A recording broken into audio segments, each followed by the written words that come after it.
میں وقت کا خیال کروں گا تاکہ میرے بعد آنے والے تمام واعظین کے لیے بھی وقت موجود رہے۔ کلام مقدس میں سے پہلا کلمہ جس کی ابھی ہم سب نے تلاوت سنی ہے کہ مسیح یسوع کو دو بدکاروں کے درمیان صلیب پر مصلوب کیا گیا، تو پہلے وہ الفاظ جو یسوع مسیح کی زبان مبارکہ سے ارشاد ہوئے وہ یہ ہیں: اے باپ ان کو معاف کر کیونکہ یہ جانتے نہیں کہ کیا کرتے ہیں، جسے عرف عام میں ہم معافی کا کلمہ بھی کہتے ہیں کہ مسیح یسوع نے صلیب پر جو پہلا کلمہ بیان کیا وہ معافی کا کلمہ ہے، اور بلند آواز سے یہ ارشاد فرمایا: اے باپ ان کو معاف کر۔ جدید دور، ریسرچ کا دور، کمپیوٹر کا دور اور اتنی تیزی اور سائنس، ڈیجیٹل دور، نئی نئی تشریحات، نئے نئے فلسفہ جات میرے عزیزوں ایمانداروں کو ان کے ایمان سے گمراہ کرنے کی واضح کوشش میں ہے کہ کسی طرح سے انسان کو صلیب کے اس بیان سے، صلیب کے اس کفارے سے ہٹا کر ان کا نظریہ یا ان کے نظریے کو اس طرح سے کمزور کیا جائے۔ نظریہ وہی رہے، ایمان وہی رہے، لیکن اس میں شگاف ڈال دیا جائے، سوراخ کر دیا جائے، کمزور کر دیا جائے، خراب کر دیا جائے، یا بالآخر وہ رد بھی کر دیا جائے۔ یہ پہلا کلمہ، یہ جتنی باتیں میں نے بتائی ہیں اس لیے بتائی ہیں کہ آج کے جدید دور میں میرے عزیزوں ساری کوششیں، ساری ٹیکنالوجی، ساری نسل انسانی، ساری طاقتیں، قوتیں وہ محض اسی ایک مقصد پر کام کر رہی ہیں کہ ایک مسیحی کو، کس کو؟ ایک مسیحی کو، وہ میں ہوں یا آپ ہیں، صرف ایک مسیحی کو صلیب کے اس حقیقی پیغام سے ہٹا دیا جائے، دور کر دیا جائے، یا اس کے ایمان کو کمزور اور گمراہ کر دیا جائے کہ مسیح یسوع نے تو تمہیں معاف نہیں کیا۔ تمہیں اپنی معافی کے لیے نیک کام کرنے پڑیں گے، نیک اعمال کرنے پڑیں گے، شاید بڑی ریاضت کرنی پڑے گی، شاید بڑے سخت دور میں سے ہو کر تمہیں گزرنا پڑے گا، شاید جسمانی تکلیفات کو برداشت کر کے تمہیں مسیح سے پھر معافی ملے گی، شاید کوئی ایسے عوامل کو طے کر کے پھر تم اس معافی کے لائق اور قابل بن سکتے ہو، جبکہ مسیح یسوع نے تو ہم سے کچھ مانگا ہی نہیں۔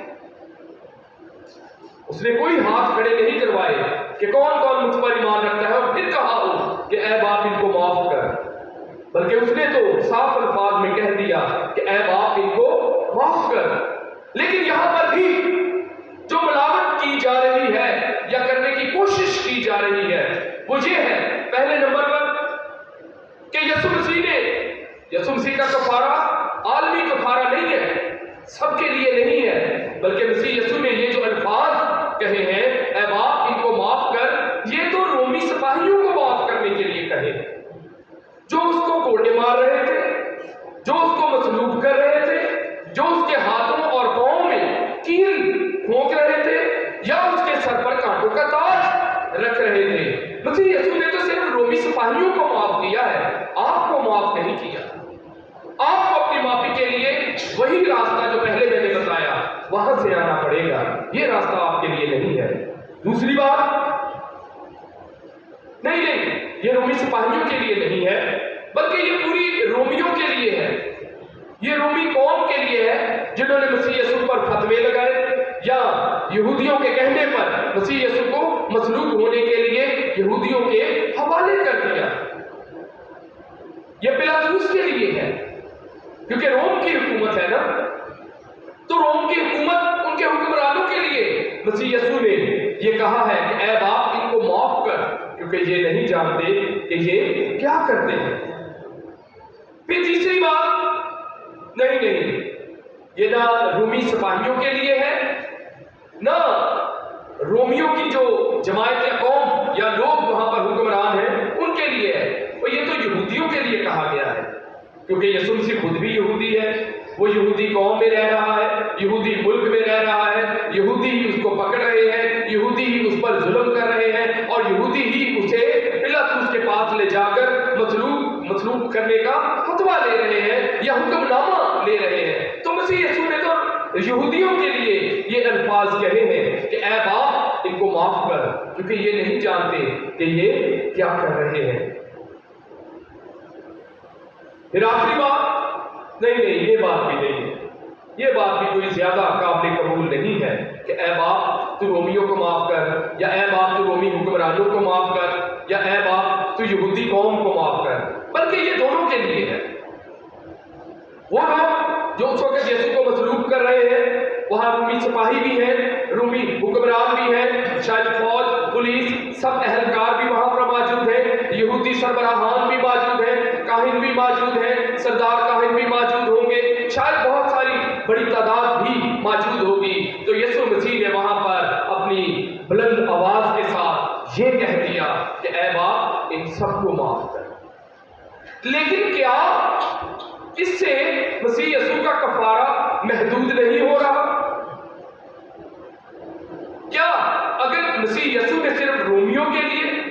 یا صرف یہودیوں کے لیے یہ کہا ہو کہ اے باپ ان کو معاف کر کیونکہ یہ نہیں جانتے کہ کیا کرتے ہیں، تو پھر میں اور آپ کس بات پر ایمان رکھ رہے ہیں؟ جانیے اس بات کو۔ آپ آج اس بات کو، پہلے بھی آپ اسی بات پر ایمان رکھتے ہیں، لیکن خدا کا خادم ہوتے ہوئے میں آپ سے گزارش کروں گا، ایسی فلسفانہ باتیں، ایسی نئی نئی تحقیق کرنا بری بات نہیں ہے، ریسرچ کرنا بری بات نہیں ہے، لیکن اگر وہ خدا کے کلام کے مطابق نہیں ہے تو میرے عزیزوں وہ سراسر رد کر دینے کے لائق ہے۔ کیونکہ مسیح یسوع کا کفارہ، مسیح یسوع اس دنیا میں آیا کس لیے؟ کوئی ایک ہاتھ کھڑا کر کے بتائے کس لیے مسیح یسوع اس دنیا میں آیا؟ یا میں بتاؤں؟ صرف گناہگاروں کے لیے، نہ رومیوں کے لیے نہ یہودیوں کے لیے، بلکہ رومیوں اور یہودیوں اور ہم سب کے لیے۔ کلام مقدس میں یوحنا کی انجیل کے 3 باب 16 آیت آپ سب کو آتی ہے، سب میرے ساتھ مل کر دہرائیے۔ کیونکہ خدا نے دنیا سے ایسی محبت رکھی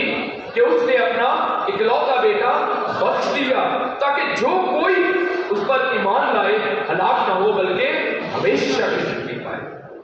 سالانہ کنونشن 2026 کا مضمون بھی یہی رہا، ہمیشہ کی زندگی۔ یسوع مسیح ہمیشہ کی زندگی دینے کے لیے آیا تاکہ جو کوئی اس پر ایمان لائے، جو کوئی اسے اپنا نجات دہندہ قبول کرے۔ اور اس کی واضح مثال ہمیں صلیب پر ہی مل جاتی ہے، جب 2 ڈاکوؤں کے میں سے ایک نے کہا اے خداوند جب تو اپنی بادشاہی میں آئے تو مجھے بھی یاد رکھنا، تو کیا کہا مسیح یسوع نے؟ کل، پرسوں، آج ہی۔ اگر آج آپ بھی ابھی یہ کہیں کہ اے باپ اگر تو اپنی بادشاہی میں، جب تو اپنی بادشاہی میں آئے تو مجھے بھی یاد کرنا، تو آپ کے لیے بھی وہی وعدہ ہے، اور وہ دروازہ، وہ در نوح کی کشتی کی طرح آج بھی کھلا ہے پیش طرف سے کہ جب وہ جدل میں وہ دروازہ بھی بند ہو جائے اور آپ بھی کہیں پیچھے نہ رہ جائیں یا باہر نہ رہ جائیں، مسیح کے اس کفارے میں اور مسیح کے اس پہلے کلمے میں شامل ہو جائیے کہ اے باپ ان کو معاف کر، کیونکہ یہ نہیں جانتے کہ یہ کیا کرتے ہیں۔ یہ معافی عالمگیر ہے، سب کے لیے ہے، لیکن صرف ان کے لیے جو اس پر ایمان لا کر اس کے کہے ہوئے احکامات کی پابندی کرتے ہیں۔ یہ نہیں ہے کہ ایمان لا کر مرضی پھر اپنی۔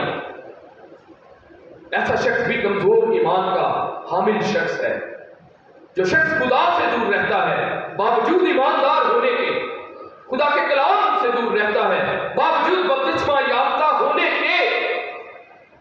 وہ خدا سے بہت دور ہے۔ اور ضرورت آج اس بات کی ہے کہ جب مسیح ہمارے درمیان میں آ گیا، مسیح ہمارے پاس آ گیا، مسیح ہمیں بچانے کے لیے ہمارے پاس ہی آ گیا، تو میرے عزیزوں ہم بھی اپنا ہاتھ اس کے ہاتھ میں دیں اور یہ پہلا کلمہ اے باپ ان کو معاف کر، ہم بھی اس معافی کے طلبگار ہو کر اپنی آنکھوں کو بند کریں، اپنے سر کو جھکائیں اور خدا سے ایک بار پھر اپنے ان تمام کیے ہوئے کاموں کے لیے جن کو آپ جانتے ہیں، جو کمزوری میں کیے گئے، انسان ہونے کی حیثیت میں کمزور ہونے کی وجہ سے کر دیے گئے یا ہم سے سرزد ہو گئے، معافی مانگ لیجیے۔ تاکہ بعد میں آنے والے تمام کلمات جو دیگر خدا کے خادمین آپ تک پہنچانے والے ہیں، وائزین آپ تک پہنچانے والے ہیں، ان سب کی برکت آپ کی زندگی میں آئے۔ دعا مانگیں۔